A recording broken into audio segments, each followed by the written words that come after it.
Welcome to my first ever Angular tutorial for beginners. If you've learned a little bit about JavaScript, HTML, and CSS, the next step is to make the world a better place by building an app that people can use. Today we'll build a Tic-Tac-Toe game from scratch, deploy it, and make it installable on desktop and mobile applications as a PWA. And despite Angular's reputation as an enterprise-grade framework, you might be very surprised at how easy it is to start being productive with Angular even as a beginner. And you'll especially love it when you start building complex products in real life. If you're new here, like and subscribe, and if you want to get really deep into Angular, check out my new Angular course on Fireship.io. First of all, what is Angular? Because the word Angular refers to so many different things. It's a declarative UI framework, a code bundler, a tool for building progressive web apps. It handles server-side rendering, provides libraries for forms, testing, animation, and so much more. And it's all wrapped up in a highly performant package that will help reduce decision fatigue. Web developers especially have a huge number of open source libraries to choose from when building a product, and the status quo is always changing. Wait a minute. No. Wait a minute. Wait a minute! I know! Angular ships with a ton of features out of the box, many of which anticipate the complexity that you'll face as your app grows, but almost all of its features are optional and can be adopted as needed. So what does Angular really do at its core then? The short answer is that it helps you build complex cross-platform applications using web technology, like JavaScript, HTML, and CSS. But I think the best way to answer that question is to just show you by building something from scratch. So over the next 15 minutes or so, we'll build a Tic-Tac-Toe game, we'll add a design system to it, we'll make it a progressive web app, we'll deploy it, and finally install it on our local system, as if it were a native desktop or mobile app. That might sound like a lot to do in 15 minutes, but don't worry, we have a superpower known as the Angular command line interface. And this is not your typical CLI. This thing is really powerful because of Angular's conventions. We can generate a lot of code automatically.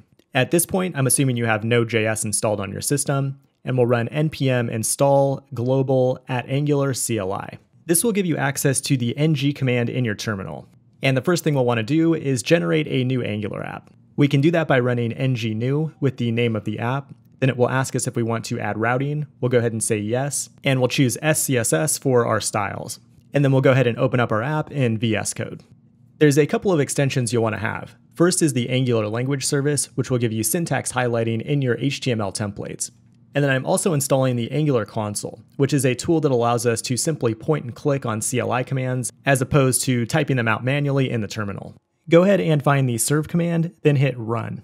What happens is that our code is now bundled with Webpack using live reload. So every time we make a change to our code, it will be reflected in the browser, and you can see that on localhost 4200. Now, if you're new to web development, you may have not experienced this yet, but one of the most painful aspects of the job can be bundling your code. When building a web application, you need to target multiple browsers, and on top of that, you want to keep the JavaScript bundle size as small as possible. Doing this from scratch in a complex application is a major pain, but not with Angular. Click the build command and see what happens. Angular will automatically minify and bundle your code, and will also generate multiple bundles for differential loading. This means the browser will always load the smallest JavaScript bundle possible based on the features available in that browser. And we can see all that raw JavaScript code by going into the dist folder. And this is the folder that we would actually deploy to a production hosting account or server.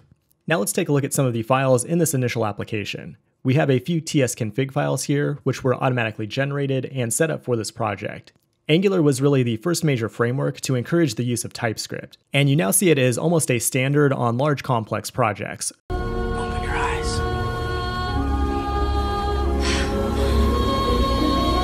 Now, the default Angular app also comes with testing using Karma and Jasmine, but there are other schematics or other extensions for the CLI you can use for other testing frameworks like Jest and Cypress. And that's just another thing that Angular does out of the box. It sets up your testing utilities so you don't have to think about configuring them. But what good is any of this if the framework doesn't actually help us build a front-end UI? Because Angular at its core is very similar to other UI frameworks like React, Svelte, and Vue, just to name a few. You'll find these same concepts in Angular that you find in these frameworks: component-based UI architecture, where you can pass properties or data from one component to another. The place where we write our actual UI code is in the source app directory. By default, Angular generates an app component, which is essentially the entry point into the app. We can see how this works by opening up the index.html file, which is just plain HTML. The special thing is that we have this app root element in the body. This element will be replaced with our actual Angular JavaScript application. And that initial parsing of the JavaScript is called bootstrapping. But the main thing you'll be doing in Angular is creating a UI by building and composing components together. And there are three main pieces to any component. The component TypeScript is where you define your custom JavaScript logic and also define the internal state of the component. Then you have your HTML, which contains the actual visual UI and allows you to bind data from the TypeScript to that template. And lastly, you have a style sheet, which is scoped to that component, meaning these styles won't bleed out to other components. Let's go into the app component HTML first and delete all of the boilerplate code in there, leaving only the router outlet. Angular provides a very powerful router out of the box, which allows you to map components to URLs in the browser. And the router can even help you do something called code splitting with Webpack to lazy load certain parts of your JavaScript bundle. We're not going to cover it in this video, but just know that it's a relatively complex thing that Angular makes trivial. Now from this point I want to build something meaningful, so let's build a little game of Tic-Tac-Toe. The idea itself is inspired by the React tutorial, and it provides a good baseline for understanding the mechanics of the framework. We'll start by building a bare bones game, then we'll add a design system, and lastly we will deploy it as a PWA. So the first thing we'll do is generate a component to represent an individual square. We'll find the generate command with the Angular console, we'll generate a component and give it a name of square. And a lot of times in Angular, you might not need to have your component separated into 3 different files. So when running this command from the Angular console, we'll actually select the options for inline template and inline styles. You'll see this created a square directory along with a square component inside. If we open up the component, you'll see that we're importing component and onInit from Angular core. OnInit is what's known as a lifecycle hook, which allows you to run some code when the component is first initialized. It's not required for this component, so I'm going to go ahead and delete the references to it. And what we're left with here is just a plain Angular component. Every component starts with a component decorator, and decorators are these things that start with an @ symbol. And you can watch my full video on TypeScript decorators if you're curious to learn how they work. But in the case of Angular, they allow us to pass in an object that configures the way this component behaves. First, you'll notice the selector option. This is the name of the component as it will be declared or used in the HTML. Let's go ahead and open the app component to see how that works. If we start typing app square, it should autocomplete in VS Code, and then we can hit tab to complete it. And then if we're still serving the app, we should see the content of that component in the web page. The next thing you'll notice is the template. Angular provides a special templating language that empowers your HTML with JavaScript-like logic. You can use conditional expressions, loops, and bind data directly to the HTML to write templates that are expressive and easy to understand, and also highly performant when it comes to reacting to data changes within the app. And that's why declarative UI frameworks like React, Angular, etc. are so popular. They make it easy for you as a developer to keep your app data in sync with the actual UI, how it appears visually for the end user. In Angular, we can bind data to a template by simply adding it as a property to the component class. Just to demonstrate this, I'll add a random number, and then I can interpolate it in the template by using double braces. And now we should see the random number in the screen. Under the hood, Angular is doing a thing called change detection, where it's looking for changes to these properties and then updating the UI in a highly performant way. And all we have to do from a development perspective is change the value of the property. For example, if we set up an interval here and change the random number to a different random number, you'll see it's updated in the screen every 500 milliseconds. So when you set a property on a component class, that's like setting its internal state. But in many cases, you want to pass in the property from a parent component, and that's exactly what we want for this square. We can allow properties to be input into this component by using the input decorator. If we start typing input and then tab, it will automatically import this decorator for us, and then we can set the property name to value, and we could even use TypeScript here to limit this value to a certain subset of string values or some other type if we wanted to. And now we can go back up to our component declaration in the app component, and now we can input this value from the parent component, which can be just a string value, or if we wrap value in brackets, it will take an actual expression or dynamic value from this parent component. And that means you can pass a complex object from parent to child. Now if we look at our square component, it only has a single input. There's nothing in this component that allows it to modify its own state. It all comes from the parent. So we generally call this a UI component or a dumb component. Dumb components are a good thing. They're easy to test, and they're only concerned about the UI, so there's not much to worry about in terms of bugs and things like that. But in order to build a tic-tac-toe game, we'll need some kind of smart component to manage the state or the data between the various squares. Let's go ahead and generate that component. We'll call it board and just stick with the default options. Now our board component will be our smart component, meaning it has internal state that can change. We have the squares property, which represents the 9 moves on the game board, which will be an array of strings. And then we have a property called x is next, which is a boolean to help us determine the current player. And then we have the winner, which will either be x or o. Now every component has a constructor and also lifecycle hooks. The constructor runs immediately when this class is created, but you don't generally do anything in the constructor, aside from inject your dependencies, which we'll look at in a future video. If you have initial setup work that needs to be done in a component, you'll use the ng-on-init lifecycle hook in most cases. In our case, we'll write a method on this component called newGame, and its responsibility is to set up the initial values when starting a brand new game. For our squares property, we'll create an array with 9 elements in it, and then we'll fill them with null values initially. When a user clicks on a square, these values will be spliced with either an X or an O.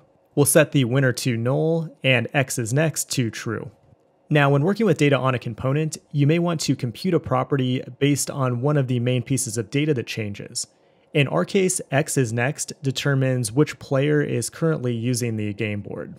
That's a Boolean value, but we'd also like to show the name of the player as a string, which would be X or O. So we can create a computed property by using a TypeScript getter. We'll go ahead and call this property player, and if X is next is true, then the next player will be X, otherwise it will be O. Now, anytime the X is next value changes, this computed property will be changed and reflected in the UI as well. Now, the next thing we'll do in this component is define a method which will serve as an event handler for when the user clicks on one of the buttons to make a move. When that click event happens, we'll check the index in the array that they clicked on. If that square has already been clicked, then we won't do anything. But if it's empty or null, then we'll splice in the index of the square the user clicked on with the current player that we've computed in this component. And then we'll also toggle the X is next boolean to its opposite value by using an exclamation mark. Then the last thing I'll do is write a method called calculateWinner. This code mostly comes from the React tutorial, and it's basically just an algorithm that determines if the user has won the tic-tac-toe game. I'm not going to spend time explaining the exact implementation details, but feel free to copy the source code from the GitHub link in the video description. So now let's head into the HTML template to see how we can bind the data properties we define on the component class to our actual UI. We'll want to show the name of the current player, show the winner if the winner exists, and then also loop over the array of squares so the user has something to click on. The player property that we define with a getter behaves just like any other property. We can simply use it with the handlebar syntax to interpolate it in the template. Now, the other thing that you'll commonly do in a web application is handle events. And in Angular, we can bind to events by using parentheses. And you'll notice that when we do that, Angular's tooling will automatically give us a list of all the possible events to add here. And then we bind a handler to this event, which VS Code will also autocomplete. So in Angular, you get amazing tooling both in the TypeScript and also in your templates. Now for this tic-tac-toe game, if we have a winner, we want to display a conditional template only when that winner exists. And we can make that happen with what's called a structural directive. If you type in star, you'll see the different structural directives at your disposal, but the most common one is ngIf, and it allows you to only render the HTML that it's bound to if the value on the right side evaluates to true, or can be coerced to a truthy value to be more precise. And so when the winner is present, then this h2 element will be rendered in the DOM. Now the final step is to put together the actual squares that represent the game board.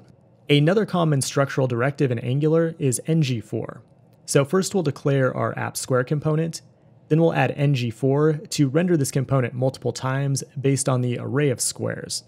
Inside of ng4 we say let val, which creates a template variable named val that we can now use in this template. And if we also want access to the index, we can set a template variable of I equal to the index. And now we can put these variables to use. The first thing we'll want to do is pass the value down to the child app square component.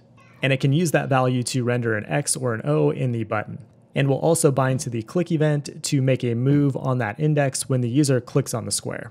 Now that takes care of our template logic, but there's one thing that's missing, and that is our CSS styling to give us a 3x3 grid. CSS grid makes this very easy. We just set up our main element to display grid, and then we'll display the columns at 200 pixels each. At this point, you can serve the application, and you should now be able to play a game of tic-tac-toe. But we have one major problem at this point. The app looks horrible. So what we'd like to do is add some global styling, like a design system, to give us a consistent UI that looks great. But usually setting up something like that is pretty involved. But fortunately, the Angular ecosystem has a variety of third-party component libraries that we can easily add to this project with a single command. And that means our app can look great right out of the gate without any decision-making or configuration on our part.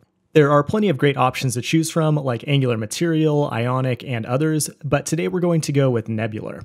Not only do the default components look great, but they also just released a new feature called UI Bakery, and it's a tool that allows you to visually create components and then download Angular code. Expect a video on this topic in the near future. For right now, we'll go ahead and add Nebular to this project by using the ng-add command. If we run ng-add @nebular theme, it will automatically install and configure Nebular in our project. I'm going to go ahead and choose the Cosmic theme because that sounds cool, and we'll also say yes to customization and animation.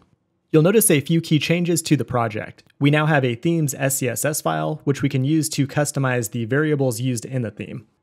And then we can go into the app module, and we'll see that we have a few ng modules imported here. We're not going to talk about ng modules in this video, but they are discussed in detail in the full course. Basically, they're just a mechanism that makes it possible to use Angular in a progressive way. Or in other words, only use the parts of the framework that you actually need. In our case, we'll go ahead and import the Nebular button module because that's the only Nebular component that we want to use, so we don't have to package the entire thing, which would increase our bundle size and decrease performance.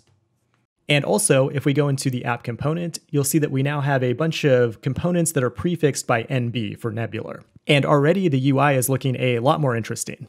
But one obvious way we can improve this is to change the styling of an individual square based on its state. If we go back into our square component, we now have access to the NB Button Directive. With this directive, you can apply the Nebular button theme and behaviors to any HTML element.